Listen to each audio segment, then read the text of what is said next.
Ja, tuurlijk trekken wij ons die kritiek aan. Ik vind ook wel dat die kritiek eenzijdig kan worden. Het is iets wat vanuit de samenleving ontstaat, maar ook vanuit de politiek en vanuit meerdere partijen. En ik denk dat we eerst alle feiten goed op tafel moeten hebben om daar een goed gewogen oordeel in te krijgen.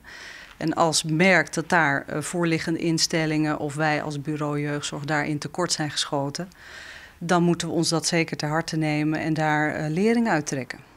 Nevens Jeugdzorg Friesland willen been van water ouders in echtscheiding lezen en de mijmekoor net uitkomen, hield iets vaker slachtoffer van geweld. Op dit stuit zo'n 20% van alle meldings van lichamelijke en geestelijke mishandeling in Friesland. Hulpverlening in deze saneemde vechtscheidingen verdient daarom de grootste aandacht.